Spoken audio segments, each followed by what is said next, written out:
जनता जनार्दन द्वारा चुने गए हमारे प्रिय नेतागणों से निवेदन है और हमारे सरकार में उच्च पदों पर विराजमान पदाधिकारियों से निवेदन है कि हमारे कानून में जो अंग्रेजों द्वारा अंतर्जातीय विवाह कानून लाया गया है उनमें थोड़ा फेरबदल कीजिए। हमारे बच्चे 20-25 साल की उम्र में पढ़ लिख कर शिक्षा दीक्षा पूर्ण करने के बाद भागकर कोर्ट मैरिज का थप्पा लगाकर वो कहते हैं हमको लव मैरिज हो गया, और माँ बाप पर एफआईआर दर्ज लगाते कि माँ बाप से हमको खतरा है, और माँ बाप वो एफआईआर सुनकर रेल की पटरियों में जाकर पोटलियों में बंद हो जाते हैं कि आप जियो जिंदगी, हमारे से खतरा है। अरे 72,000 नाड़ियों से जुड़े हुए माँ बाप आपके लिए खतरा कैसे हो सकता है? तब आपने जन्म लिया तब डॉक्टर ने नाला काट कर माँ की कोख से आपको अलग किया था, और उन्हीं माँ बाप से आज आपको खतरा है। इसलिए आप सबसे निवेदन है कि आज के ज़माने में इसी अंतर्जातीय विवाह ने एक विकट परिस्थिति पैदा कर ली है हमारे 36 कौम समाज में, हिंदुस्तान के हर कोने कोने में। 4 बच्चों की माँ भागकर शादी कर देती है, 20 साल अपने घर में बहू के रूप में रहने के बाद पर भागकर कोर्ट मैरिज का थप्पा लगाकर बोलती है हम तो कोर्ट मैरिज हो गया, हमारे को लव मैरिज हो गया। ये कानून हमारे लिए सही नहीं है, हमारे रिश्ते खत्म हो जाए। कल भाई बहन जाकर कोर्ट में थप्पा लगाएंगे और बोलेंगे कि हमको कोर्ट मैरिज हो गया है, हम कोर्ट में शादी कर दिए, हमारे रिश्ते तरबतर होते जा रहे, हमारे रिश्ते में बहुत कुछ गलत प्रवृत्तियां पैदा हो रही है। अरे हमारा हिंदुस्तान देश है, हमारे देश में गुरुकुल चलते थे, कहाँ गए गुरुकुल आपके? कहाँ गई शिक्षा दीक्षा?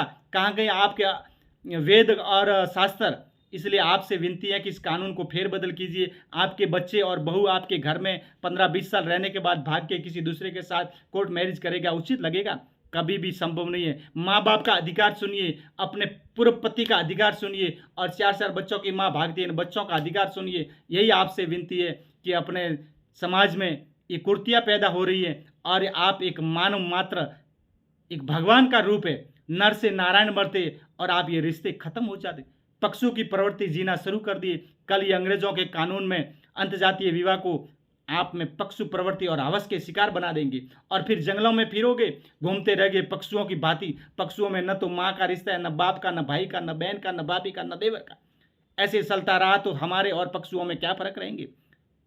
हम नहीं कहते कि अंतर्जातीय विवाह बंद कीजिए, पर किसी औरों का अधिकार सुनिए। बिना अधिकार ये विवाह करना अच्छा नहीं है। माँ बाप का अधिकार सुनिए, पूर्व पति का अधिकार सुनिए, 4 बच्चों का अधिकार सुनिए, तभी ये अपने लिए सही हो सकता है। बाकी एक दिन ये विकट परिस्थिति लेगी और समाज को ले डूबेगी, और अपने हिंदुस्तान का नाम भी बर्बाद होता है। हम अंग्रेजों के ज़माने के लोग नहीं हैं जो अंग्रेजों की भांति जिएंगे।